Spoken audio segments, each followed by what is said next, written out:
back to our channel Rasayan Dunia. In the last video of MSc final year, we had discussed about the non-benzenoid aromatic compound azulene, and in the azulene, we had discussed about some of the characteristic properties of azulene like dipolar structure, resonating structure, resonance hybrid, and the charge separation, aromatic characteristic. ये जो कुछ चीजें हैं ये हमने discuss की थी. And in this video, we are going to start preparation methods and chemical reactions of azulene. ठीक है, तो azulene है वो आपका दो पार्ट्स में कंप्लीट होने वाला है. एक पार्ट है वो ऑलरेडी अपलोड हो चुका है, सेकंड पार्ट है ये आपका ये है. ठीक है, सेकंड पार्ट में हम preparation method and chemical reactions के बारे में देखने वाले हैं. तो चलिए स्टार्ट करते हैं. फर्स्ट ऑफ ऑल हमें देखना क्या है, preparation methods of azulene. General characteristic properties है वो हम ऑलरेडी डिस्कस कर चुके हैं in the previous video. Preparation, तो बाहर की चीजें मुझे बहुत ज्यादा डिस्ट्रैक्ट कर देती हैं. Preparation methods of azulene.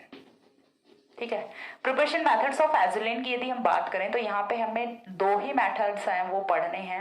होने को देखो बहुत सारे मेथड्स हो सकते हैं, बट हमें एक जो क्राइटेरिया है वो सिलेबस का भी रखना होता है कि हमें कितनी चीजें पढ़नी है. ठीक है, अब कंपाउंड है एजुलिन, वो मैक्स टू मैक्स कितने मार्क्स में पूछा जाता है, 5 मार्क्स में. एंड 5 मार्क्स के लिए दो पार्ट्स हैं वो इनफ होते हैं जो कि मैं आपको यहाँ पे करा रही हूँ. ठीक है, तो यहाँ पे कुछ मार्क्स का भी देखा जाता है, कुछ सिलेबस का भी देखा जाता है. तो वो सिनेरियो देख के यहाँ पे सिर्फ दो ही मेथड्स हैं वो हम डिस्कस करने वाले हैं. तो फर्स्ट मेथड है वो हम यहाँ से देख लेते हैं. फर्स्ट मेथड में हमें लेना क्या होता है, हमें यहां से लेना होता है 9 ऑक्टालीन.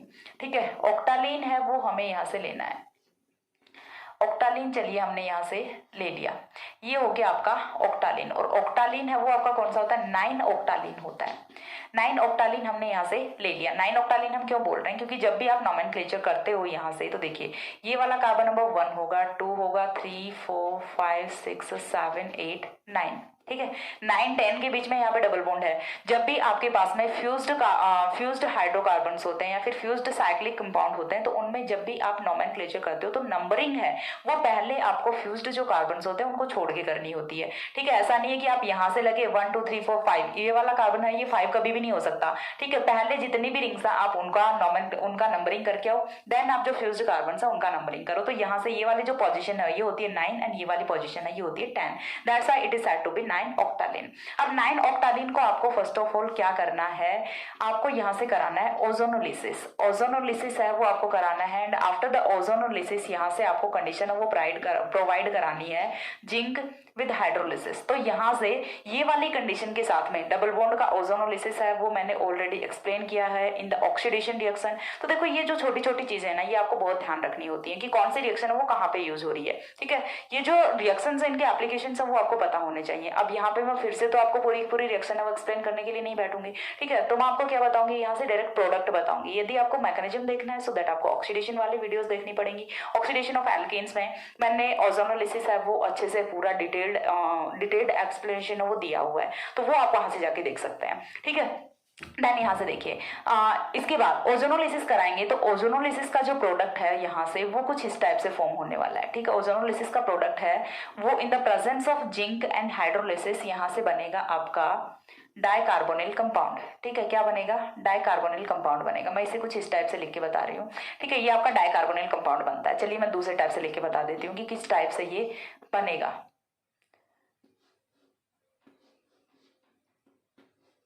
ठीक है, ये कुछ इस टाइप से होता है, आप कैसे भी लिख सकते हो. ये डाइकार्बोनिल कंपाउंड है, ये यहाँ से फॉर्म हो जाता है. अब ये जो डाइकार्बोनिल कंपाउंड बना है इसका आपको क्या करना है, इसकी आपको रिएक्शन करानी है in the presence of base. ठीक है, in the presence of base. And second point पे आपको यहाँ पे करना है H पॉजिटिव देना है. तो ये वाली जो कंडीशन है डाइकार्बोनिल कंपाउंड है साथ में आप बेस ले रहे हो तो कौन सी रिएक्शन होने वाली है, कंडेंसेशन रिएक्शन होने वाली है. एंड कौन सी कंडेंसेशन रिएक्शन होगी, तो यहाँ पे होती है आपकी aldol condensation reaction. With this reaction condition it will undergoes aldol condensation, and after the aldol condensation the product of reaction that will formed after the elimination of H2O that will give alkene. ठीक है, तो यहाँ से देखिए formation कैसे होगी. Aldol condensation हो रही है तो एल्डोल कंडेंसेशन है वो भी मैंने ऑलरेडी अपलोड किया हुआ है, तो वो वाली वीडियो आप जाके देख सकते हैं. एमएससी प्रीवियस का जो सीसी बॉन्ड फॉर्मेशन है वो वाली जो प्लेलिस्ट है वो आप जाके चेक कीजिए. एल्डोल कंडेंसेशन है वो मैंने 3 वीडियोज में 3 पार्ट्स में अच्छे से एक्सप्लेन किया हुआ है, तो वो आप वहां से जाके देख सकते हैं. एक बार के लिए जनरल जो सिनेरियो वो मैं यहाँ से आपको बता देती हूँ. जब भी जो आप बेस यूज कर रहे होते हैं, तो बेस का फंक्शन क्या होता है, टू एब्स्ट्रैक्ट प्रोटॉन। ठीक है, बेस है वो क्या करेगा, प्रोटॉन को एब्स्ट्रैक्ट करेगा। अब प्रोटॉन कहाँ से करेगा, जहां से मोर एसिडिक प्रोटॉन होगा, तो चाहे यहां से कर ले, यहां से कर ले, यहां से कर ले, यहां से कर ले, सारे के सारे प्रोटॉन्स हैं, इनकी नेचर है वो इक्वल है, ऑल आर इक्विवेलेंट प्रोटॉन्स। चलिए हम यहां से करा देते हैं, यहाँ पे जो दो प्रोटॉन्स हैं उनमें से एक प्रोटॉन का एब्स्ट्रैक्शन है वो हम करा देते हैं बेस से, तो यहाँ से माइनस क्या हो जाएगा, H2 हो जाएगा। ठीक है, माइनस क्या हो जाएगा, H2 हो जाएगा, और यहां से ये एक प्रोटॉन जाने के बाद में चार्ज कौन सा आएगा, नेगेटिव चार्ज आएगा। अब ये जो नेगेटिव चार्ज आया है ये कौन सा है, न्यूक्लियोफाइल है, ये नेगेटिव चार्ज है, ये अटैक कहाँ पे करेगा, इस वाले कार्बोनिल के कार्बन पे करेगा। ऐसा ही तो होता है एल्डोल कंडेंसेशन में, ऐसा ही तो होता है एल्डोल कंडेंसेशन में। अब यहाँ से जो नेगेटिव चार्ज आया है, देखो मैं इसे कुछ लिख देती हूँ, और लिखूंगी कैसे, ये चीज हमें पता है बाइसाइक्लिक कंपाउंड यहाँ से फॉर्म होने वाला है, तो उसके लिए मैं पहले नंबरिंग कर देती हूँ सो दैट आपको ईजी हो जाएगा। नंबरिंग जब भी मैंने आपको बताया कि आपको रिंग ओपन करना होता है, रिंग फॉर्म करना होता है, तो आप क्या करो, नंबरिंग कर लो कार्बन्स की, तो आपके लिए बहुत इजी रहेगा। इस वाले कार्बन को नंबर 1 मार्क कर देती हूँ, 2 3 4 5, ठीक है, 6 7 8 9 10 कार्बन हो गए हमारे पास। अब हमें नंबरिंग करनी है, तो 1 है वो अटैक कहाँ पे करेगा, 5 पे अटैक करेगा, 1 है वो 5 पे अटैक करेगा, तो एक रिंग है वो तो श्योर है यहाँ से 5 मेंबर रिंग बनने वाली है। तो चलिए एक रिंग है उसकी फॉर्मेशन हम यहाँ से कर देते हैं, जो कि आपकी बन गई 5 मेंबर रिंग। अब 5 मेंबर रिंग में ये है जो कार्बन, ये कौन सा है, नेगेटिव चार्ज वाला है, और ये वाला कौन सा है, कार्बोनिल वाला कार्बन है, तो इस पे चार्ज कौन सा आएगा, ऑक्सीजन के साथ में नेगेटिव चार्ज आएगा। ये कार्बन नंबर 5 है, 4 है, 3 है, 2 है, 1 है। अब इसके बाद जो रिमेनिंग कार्बन है उनको हमें लिखना है। 1 के साथ में कौन है, 10 है, ठीक है, 1 के साथ में 10 है, 9 8 7 6। तो अब जो बाकी कार्बन बच गए वो कितने बच जाते हैं, यहाँ से 7 मेंबर्ड रिंग की फॉर्मेशन करेंगे। और 7 मेंबर्ड रिंग की फॉर्मेशन है वो किस टाइप से करेंगे, तो चलिए यहाँ से मैं आपको बता देती हूँ कि कुछ इस टाइप से 7 मेंबर्ड रिंग की फॉर्मेशन है वो यहाँ से हो जाती है। चलिए यहाँ पे नंबरिंग कर देते हैं।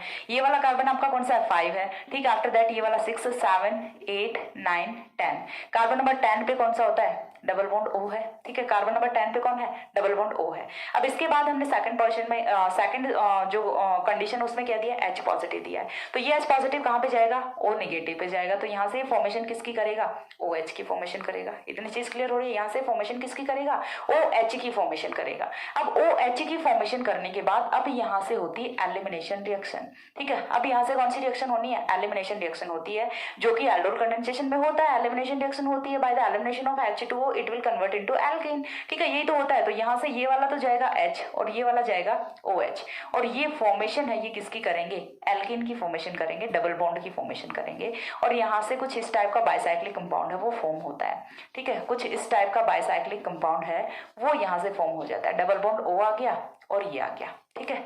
ये कंपाउंड यहाँ से फॉर्म हो गया। अब ये कंपाउंड फॉर्म होने के बाद नेक्स्ट स्टेप पे आपको क्या कराना होता है, नेक्स्ट स्टेप पे देखिए सिंपल सा है, यहाँ से ये वाला कंपाउंड फॉर्म हो गया। अब आपके पास में एक पॉसिबिलिटी होती है कि आप करा दो reduction. Reduction and oxidation both are reagent based studies, ठीक है, और रिडक्शन है वो हमने पढ़ा हुआ है। तो अब हम रिडक्शन के लिए क्या कर रहे हैं, यहाँ पे रिएजेंट यूज कर रहे हैं, and reagent that we had use that is LiAlH4, and we know that LiAlH4 does not reduce double bond, it will only reduce carbonyl compound, ठीक है। तो ये किसको रिड्यूस करेगा, ओनली कार्बोनिल कंपाउंड को रिड्यूस करेगा, डबल बॉन्ड को reduce नहीं करेगा। यहाँ से हमने H2 का मॉलिक्यूल भी एलिमिनेट किया है, मेंशन करो इसे, ठीक है, H2 का मॉलिक्यूल भी एलिमिनेट किया है।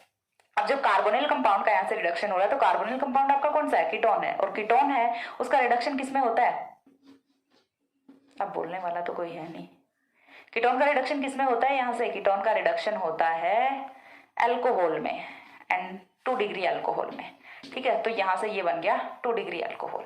ये होने के बाद फिर से यहाँ पे क्या होगा, एलिमिनेशन रिएक्शन होगी, ठीक है। फिर से यहाँ पे क्या होना है, एलिमिनेशन रिएक्शन होनी है। एलिमिनेशन रिएक्शन होगी तो यहाँ से जाएगा H पॉजिटिव, यहाँ से जाएगा OH नेगेटिव, माइनस क्या होना है, H2O होना है। और ये जो एलिमिनेशन रिएक्शन है इसके लिए आप क्या रख सकते हो, कॉन्सेंट्रेटेड H2SO4 रख सकते हो, ठीक है, कॉन्सेंट्रेटेड H2SO4 रख सकते हो। H2SO4 is dehydrating agent, so in the presence of concentrated H2SO4 H2O will be eliminated and form double bond, ठीक है। तो यहाँ से फॉर्मेशन हो जाती है अगेन डबल बॉन्ड की, और कुछ इस टाइप का कंपाउंड है वो आपको ऑब्टेन हो जाता है। ये कंपाउंड आपको एट द एंड ऑब्टेन हो गया, ठीक है, यहाँ तक पहुंच गए। यहाँ तक कैसे पहुंचे? सबसे पहले 9 ऑक्टालेन का आपने क्या किया, ओजोनोलिसिस किया, डाइकार्बोनिल कंपाउंड बनाया, एल्डोल कंडेंसेशन रिएक्शन कराई। After the aldol condensation reaction elimination कराई। एलिमिनेशन से जो कार्बोनिल बनता है, अल्फा बीटा अनसैचुरेटेड कार्बोनिल जो बनता है, उसका आपने रिडक्शन कराया। रिडक्शन के बाद फिर से आपने एलिमिनेशन कराया एंड इस बार जो आपके पास में कंपाउंड ऑब्टेन हुआ उसमें नंबर ऑफ डबल बॉन्ड्स वो 2 तो हो गए। ठीक है, 2 डबल बॉन्ड्स तो यहाँ पे आ गए। अब बाकी के जो डबल बॉन्ड्स है वो हम कहाँ से लेके आए? यहाँ पे नंबर ऑफ डबल बॉन्ड्स वो कितना होता है? एज़ोलिन में 5 डबल बॉन्ड्स होते हैं, बट हमारे पास स्टिल यहाँ पे 2 डबल बॉन्ड्स हैं। तो इसके लिए आपको क्या करना है, इसकी रिएक्शन करा दो पैलेडियम चारकोल के साथ में, थर्मल रिएक्शन, हीटिंग रिएक्शन करा दो। तो यहाँ से जो कंपाउंड बनेगा वो आपका होता है एज़ोलिन। ठीक है, वो आपका कौन सा कंपाउंड होता है? एज़ोलिन कंपाउंड होता है। कुछ इस टाइप से कंपाउंड है, वो फॉर्म हो जाना है। ये हो गया एज़ोलिन। तो at the end we will get azulene. ठीक है, यहाँ से एज़ोलिन की फॉर्मेशन है वो हो जाती है।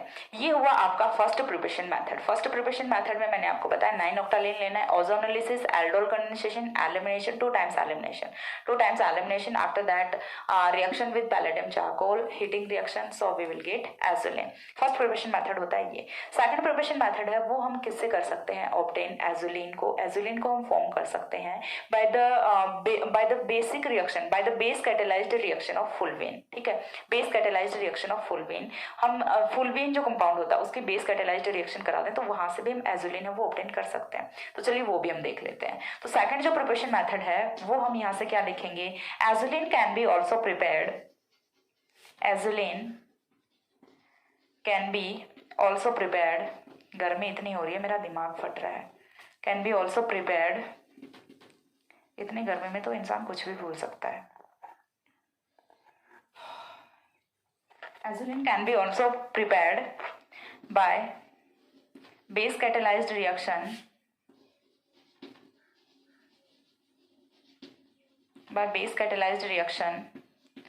of fulvene, ठीक है। तो यहाँ से देखिए हमें रिएक्शन देखनी है कि किस टाइप से बेस कैटेलाइज्ड रिएक्शन होती है। यहाँ पे कोई मैकेनिज्म नहीं है, सिंपल से आपको रिएक्शन रखनी है। आपको फुलवेन कंपाउंड है वो बना देना है। ये बन गया आपका फुलवेन। ठीक है, ये होता है फुलवेन एंड इसके साथ में आपको जोड़ देना है NR2। जब आपने यहाँ से फुलवेन लिया है तो यहाँ से जो फॉर्म होगा कंपाउंड वो आपका कौन सा कंपाउंड होना है? तो वो कंपाउंड आपका होता है कुछ इस टाइप से। ये आपने लिया है बेस और बेस के साथ में रिएक्शन कराते हो। सबसे पहले 5 मेंबर रिंग वो तो आपकी तैयार है, इतनी चीज क्लियर है। 5 मेंबर रिंग वो तो आपकी तैयार है।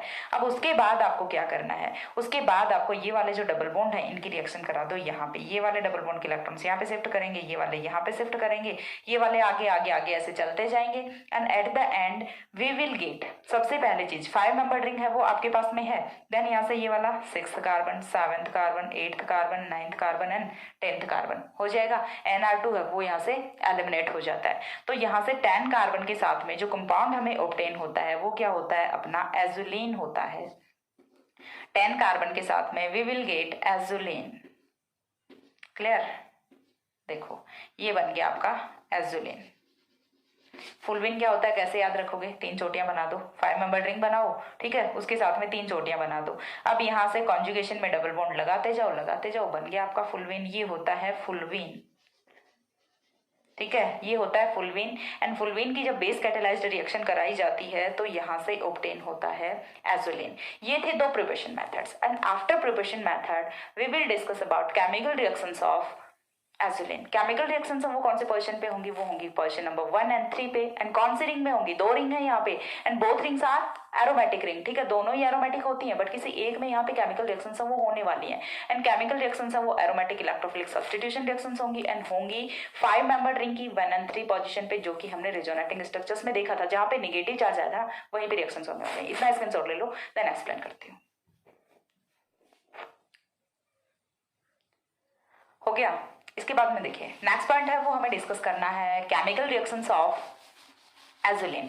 तो केमिकल रिएक्शंस के बारे में मैंने आपको एक पॉइंट यहाँ पे बताया कि 5 मेंबर रिंग में होने वाली है। कौन से केमिकल रिएक्शंस होने वाली है? एरोमेटिक इलेक्ट्रोफिलिक सब्स्टिट्यूशन रिएक्शंस वो होने वाली हैं एंड साथ ही में 5 मेंबर रिंग में भी कौन सी पोजीशन पे होंगी? तो पोजीशन नंबर 1 और 3 पे यहाँ पे केमिकल रिएक्शंस वो होने वाली होती हैं। तो एक पॉइंट है वो हम यहाँ पे मेंशन कर लेते हैं। सबसे पहले हमें क्या पढ़ना है? Chemical reactions of azulene. तो chemical reactions of azulene, that we are going to discuss chemical reactions of azulene.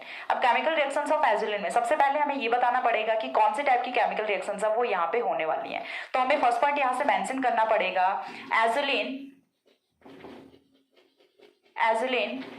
is an aromatic compound, so it gives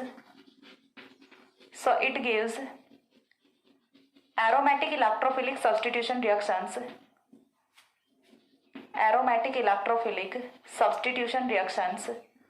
और ये कौन सी होती हैं, ARSE, ठीक है, ARSE reaction, aromatic electrophilic substitution reactions, and these reactions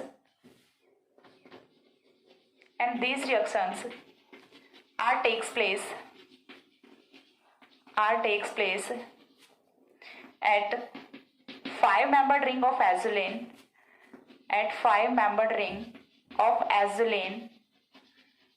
because it is more nucleophilic in compare to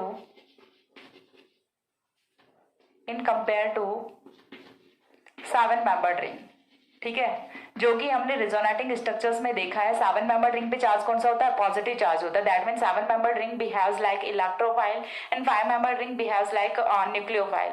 that's why aromatic electrophilic substitution reactions takes place at 5-membered ring, ठीक है, because 5-membered ring is more nucleophilic in nature. And 5-membered ring में भी कौन सी position पे होने वाली है वो चीज भी हम यहाँ से देख लेते हैं। In the 5-membered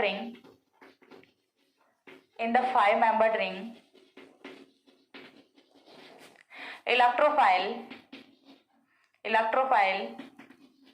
will be attacks at position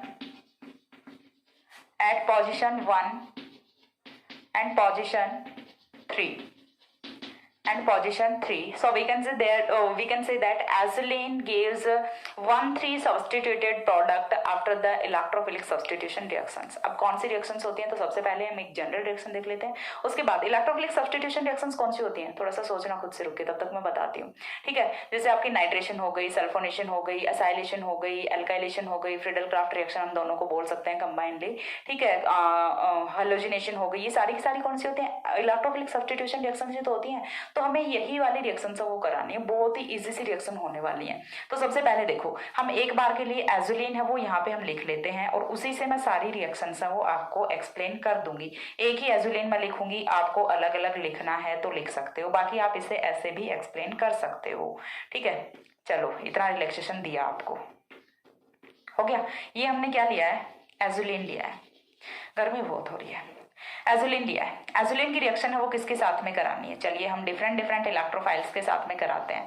तो सबसे पहले मैं आपको एक जनरल रिएक्शन है वो करा के बताती हूँ। हमने क्या लिया, ENU लिया है। ये ब्रेक किस में करेगा, E पॉजिटिव NU नेगेटिव में ब्रेक करेगा, ठीक है। हमें क्या चाहिए, इलेक्ट्रोफाइल चाहिए, बाकी तो हमें नहीं चाहिए ना, हमें तो सिर्फ इलेक्ट्रोफिलिक जो पोर्शन है वही चाहिए। अब इलेक्ट्रोफाइल है वो सबसे पहले अटैक कहाँ पे करेगा, पोजिशन नंबर 1 पे, पोजिशन नंबर 3 पे। तो हमें मिक्सचर ऑब्टेन होगा, एक तो ऐसा जिसमें 1 सब्स्टिट्यूटेड प्रोडक्ट बनेगा और दूसरा ऐसा जिसमें 1,3 डाई सब्स्टिट्यूटेड प्रोडक्ट बनेगा। तो यहाँ से जो एजुलिन है वो कुछ इस टाइप का कंपाउंड है वो देता है, ठीक है। देखिए, कुछ इस टाइप का कंपाउंड है वो फॉर्म होना है।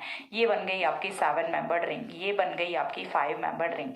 इसमें क्या आया यहाँ पे, इलेक्ट्रोफाइल, ठीक है। बॉन्ड्स हम वो सारे के सारे ऐसे के ऐसे रहते हैं, ठीक है। इतना तो कॉमन सी बात है, इलेक्ट्रोफिलिक सब्स्टिट्यूशन रिएक्शंस वो आपको आती होंगी। अब इतना तो बेसिक से मैं नहीं बता सकती फिर से, क्योंकि ये सारी चीजें मैंने BSc सेकंड ईयर में एक्सप्लेन की हुई हैं ऑलरेडी। तो यदि नहीं भी आ रही है तो आप वहां से जाके देख लो, ठीक है। तो ये यहाँ से 1 सब्स्टिट्यूटेड प्रोडक्ट बना और ये 1,3 डाई सब्स्टिट्यूटेड प्रोडक्ट बना। दोनों रिंग समझ आ रही है, एक 7-membered रिंग है, एक 5-membered रिंग है। कार्बन है वो कम ज्यादा नहीं होने वाले ड्यूरिंग द सब्स्टिट्यूशन रिएक्शन, ठीक है।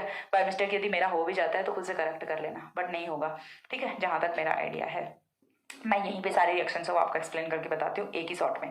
देन देखिए नेक्स्ट रिएक्शन है वो हम क्या करा लेते हैं, नेक्स्ट रिएक्शन हम सिंपल सी ब्रोमिनेशन रिएक्शन करा लेते हैं। हेलोजिनेशन है, हेलोजिनेशन इलेक्ट्रोफिलिक सब्स्टिट्यूशन रिएक्शन होती है, ठीक है। तो हम यहाँ से ब्रोमिनेशन रिएक्शन करा लेते हैं। ब्रोमिनेशन रिएक्शन के लिए हमने यूज किया है NBS विद CH2Cl2। NBS है वो क्या होता है आपका, तो NBS के बारे में I think you know very well. NBS is N bromo succinimide, N bromo सक्सिनामाइड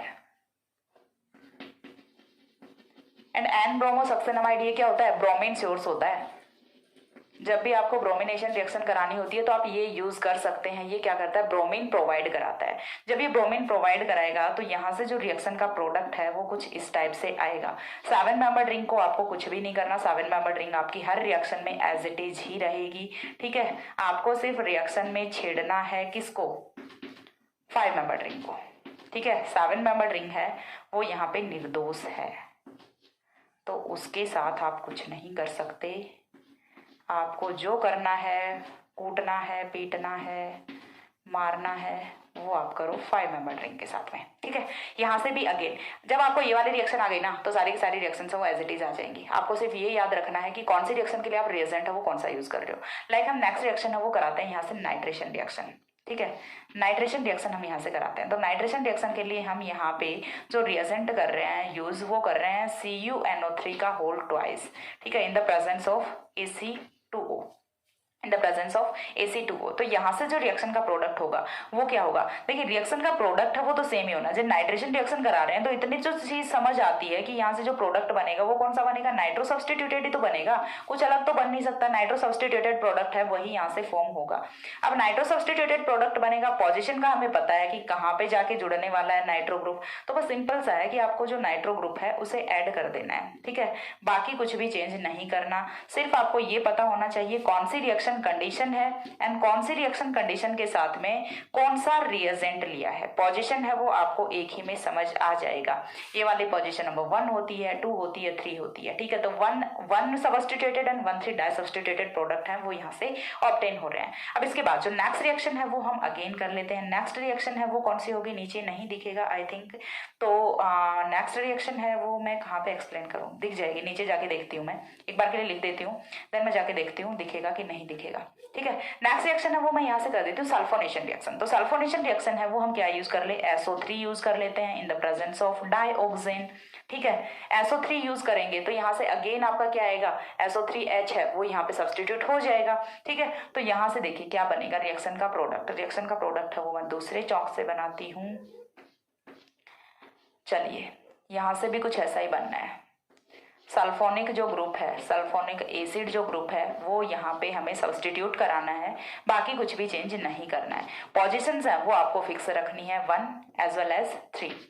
एक बार के लिए आपको मिक्सचर बनाना है, एक बार के लिए आपको अकेला 1 का बनाना है। SO3H SO3H, ठीक है, बन गया प्रोडक्ट। यहाँ पे डबल बॉन्ड्स, कुछ छोटी छोटी चीजें कई बार क्या होता है कि वीडियो में मिस हो जाती हैं। तो देखो क्लासरूम का अलग बात होता है, ऑफलाइन क्लास का कि चलो हम बाद में भी करेक्ट कर सकते हैं, माइंड में क्लिक कर जाती हैं, बट देन मैं वीडियो एडिट करती हूँ तो मुझे चीजें माइंड में आती हैं। तो कई बार मेरे को ये भी होता है कि उस चक्कर में पूरा का पूरा वीडियो को दोबारा से शूट करना पड़ता है। तो ये काफी टाइम टेकिंग प्रोसेस होती है। कई बार बहुत गंदा वाला गुस्सा भी आता है कि ये क्या हो गया, क्योंकि हम भी इंसान हैं, चीजें माइंड से निकल जाती हैं। एक तो सामने कोई बैठा नहीं होता, ठीक है, तो वैसे ही मतलब कैमरा को देख के अब क्या ही फील करेगा इंसान। तो कुछ चीज़ें वो मिस्टेक हो जाती हैं तो उन्हें आप ऑब्जर्व करते हो, काफ़ी अच्छा लगता है वो चीज़ कि आप इतना मतलब कॉन्सेंट्रेशन के साथ में पढ़ रहे होते हो। कई बच्चे वो कमेंट सेक्शन में बताते भी हैं कि मैम आपने ये यहाँ पे ये चीज़ ऐसे लिखी, हाँ तो वो कई बार बाई मिस्टेक हो जाता है, तो आप वो चीज़ ठीक कर लिया करो और कमेंट सेक्शन में बताते हो। वो चीज़ मुझे भी बहुत अच्छी लगती है कि आप इतना कॉन्सेंट्रेशन के साथ में देख रहे हो वीडियो को, ठीक है। तो कई बार क्या होता है कि कहीं पे कार्बन की वैलेंसी वो कम ज़्यादा हो जाती है, कई बार डबल बॉन्ड है वो कहीं पर इधर उधर हो जाता है, तो उस चीज़ के लिए मैं पूरा का पूरा वीडियो दोबारा से नहीं बना सकती, ठीक है, क्योंकि बहुत टाइम लगता है एक वीडियो को बनाने में। आप लोगों को भी पता है इतनी चीज़ तो कि यूट्यूब पे एजुकेशनल वीडियोस बनाना इतना कोई हलवा नहीं है कि बना लो और खा लिया, बहुत टाइम टेकिंग प्रोसेस होता है। मुझे भी जब तक चैनल स्टार्ट नहीं किया था तो ऐसे ही लगता था कि हलवा है बनाओ और खा लो, लेकिन जब खुद से करते हैं चीज़ें तो रियलाइज़ होती है कि कितना टाइम टेकिंग होता है, ठीक है। तो एक बार के लिए जो नेक्स्ट रिएक्शन है वो भी मैं यहीं पर एक्सप्लेन कर देती हूँ। एक और रिएक्शन है बस सिंपल से एसाइलेशन रिएक्शन है, वो हम यहाँ पे कर देते हैं। तो एसाइलेशन रिएक्शन का प्रोडक्ट है वो मैं यहाँ पे बनाती हूँ, ठीक है। एसाइलेशन रिएक्शन का प्रोडक्ट मैं यहाँ पर बना रही हूँ। तो हमने यहाँ पे लिया है एसाइलेशन के लिए CH3COCl। एसाइलेशन रिएक्शन के लिए हम दो चीजें यूज कर सकते हैं, कौन कौन सी? एक तो हम एसाइल क्लोराइड यूज कर सकते हैं, दूसरा हम क्या यूज कर सकते हैं? एसिटिक एनहाइड्राइड यूज कर सकते हैं। Both are acylating reagents. तो यहाँ से हमें एसाइलेशन रिएक्शन में सिंपल सा करना क्या है, एसाइल ग्रुप है वो यहाँ पे लगा देना है। एसाइल ग्रुप लगाने के लिए हमारे पास दो पोजिशन होती हैं, अगेन वही 1 और 3। तो सबसे पहले 7 मेंबर रिंग को आप एज इट इज रहने दीजिए, ठीक है। 7 मेंबर रिंग को छोड़ दिया as it is. 5 member ring पे आइए। 5 मेंबर रिंग पे एक जगह पे क्या लगा दो? COCH3, ठीक है, COCH3 बन गया एक प्रोडक्ट। दूसरा प्रोडक्ट है वो भी बना देते हैं। तो दूसरा प्रोडक्ट है वो आपका बनेगा, अगेन 7 मेंबर रिंग को आपको एज इट इज रखना है, 5 मेंबर रिंग है वो आपको बनानी है कुछ इस टाइप से, ठीक है। 5 मेंबर रिंग में यहाँ से क्या बनेगा? COCH3 पोजीशन नंबर 1 पे, एंड पोजीशन नंबर 3 पे भी क्या आएगा? COCH3 आएगा। तो सारी की सारी केमिकल रिएक्शंस है वो मैंने यहाँ पे एक्सप्लेन कर दी हैं। इतनी ही केमिकल रिएक्शंस होती हैं। और यदि एग्जाम में पूछा जाता है about the short note of azulene, अकेली केमिकल रिएक्शंस है वो तो पूछे जाने के चांसेस बहुत कम होते हैं, ठीक है। तो यहाँ से शॉर्ट नोट ऑफ एजुलिन पूछा जाता है, क्योंकि मैंने आपको बताया था कि पहले भी इसमें पूरा का पूरा कंपाउंड है वो ही पूछे जाने के चांसेस ज्यादा होते हैं एग्जाम में, कि आपको कोई भी 2 कंपाउंड दे दिए जाएंगे, उन पे लिख दो शॉर्ट नोट, 5-5 नंबर के हो जाएंगे आपके।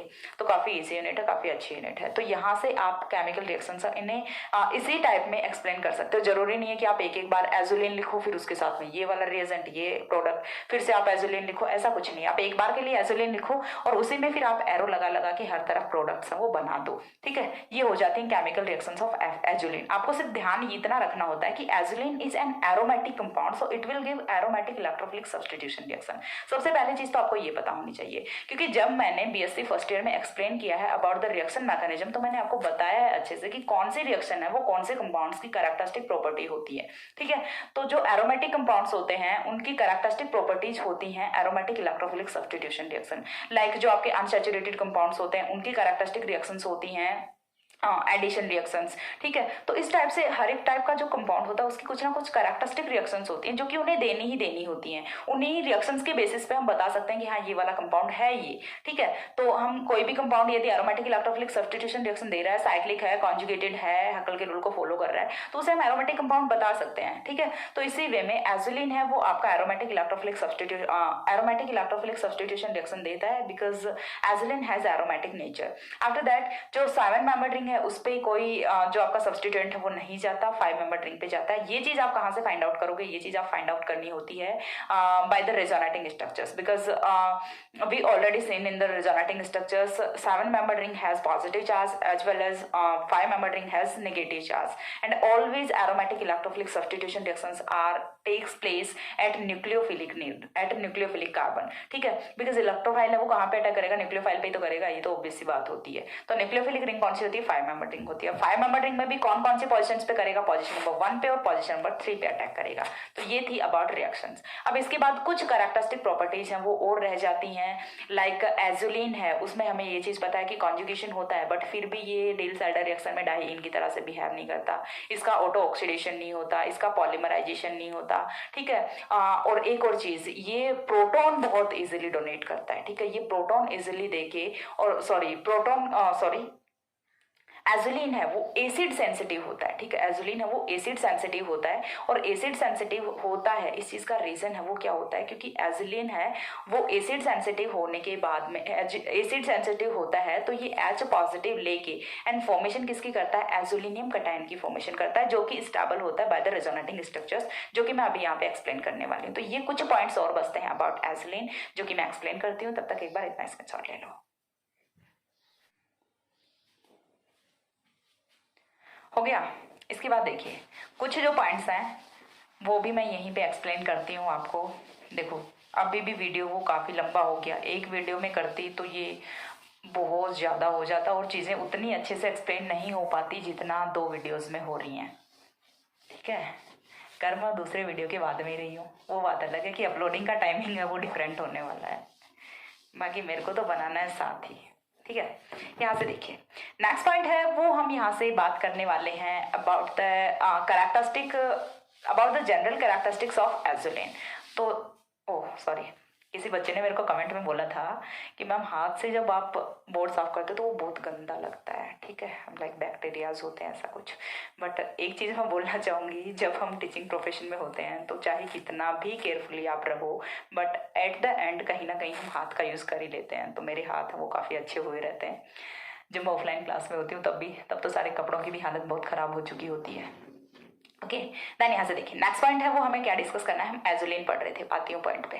एजुलिन पढ़ रहे थे तो एजुलिन में सबसे पहले चीज एजुलिन है वो ऑटो ऑक्सीडेशन है वो शो नहीं करता, ठीक है। नॉर्मल कंडीशन में ये डिल-सैल्डर रिएक्शन नहीं देता, डाइइन की तरह से बिहेव नहीं करता, still it has higher conjugated system, ठीक है। देन नेक्स्ट पॉइंट है वो यहाँ से पॉलीमराइजेशन भी नहीं होता एजुलिन का। तो पहले तो हम ये 3 पॉइंट्स डिस्कस करते हैं। आफ्टर दैट जो 4th पॉइंट है वो यहाँ से क्या होने वाला है कि azulene is acid sensitive and it forms azulenium cation with strong acids, ठीक है। ये 4 पॉइंट्स है, ये हमें यहाँ पे डिस्कस करने हैं। देन एजुलिन है वो आपका कंप्लीट हो जाता है। B relaxed. तो सबसे फर्स्ट पॉइंट है वो यहाँ पे हम क्या लिखने वाले हैं, azulene does not give auto oxidation। सबसे पहली चीज तो ये, यानी कि ऑटो ऑक्सीडेशन, सेल्फ ऑक्सीडेशन है वो एजुलिन का नहीं होता, ठीक है। सेकंड पॉइंट है वो यहाँ से क्या होगा, एजुलिन, चलो इट लिख देते हैं, it does not get polymerised. Generally हम देखते हैं कि जो भी आपके कॉन्जुगेटेड कंपाउंड्स होते हैं उनमें पॉलीमराइजेशन वो बहुत ही इजीली टेक्स प्लेस होता है, बट एजुलिन में ऐसा नहीं होता। Still it has great conjugation but it does not get polymerise, ठीक है। नेक्स्ट पॉइंट है यहाँ से, under normal reaction condition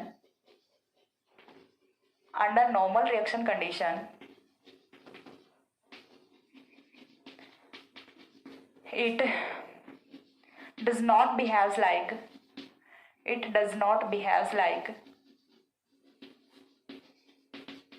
diene in Diels-Alder reaction, or we can say that it does not gives Diels-Alder reaction under normal condition. both things are same, ठीक है। हम सिर्फ जो रिप्रेजेंटेशन का वे है वही डिफरेंट हो रहा है। हम बोल सकते हैं कि नॉर्मल रिएक्शन कंडीशन में डाइन की तरह से बिहेव नहीं करता, या फिर हम बोल सकते हैं कि नॉर्मल रिएक्शन कंडीशन में Diels-Alder रिएक्शन देता ही नहीं है। दोनों पॉइंट सेम ही तो हुए। इसके बाद जो नेक्स्ट पॉइंट है वो यहाँ से होता है, azulene is acid sensitive and it gives azulinium cation on reaction with strong acids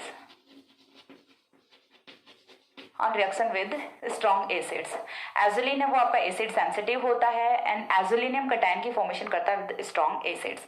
अब यहाँ से एजुलिनियम कैटायन की फॉर्मेशन कैसे होती है वो चीज़ हमें देखनी है। तो चलिए बताती हूँ आपको कैसे बनता है azulenium cation. First of all आपको बनाना क्या है, एजुलिन बनाना है, ठीक है। Azulenium cation with strong acids and this azulenium cation, एक पॉइंट ये भी हम मेंशन कर लेते हैं, and this azulenium cation is stabilized by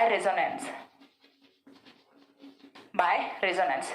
जो भी कैटायन बनता है वो स्टेबल क्यों होता है, बिकॉज ऑफ रेजोनेंस।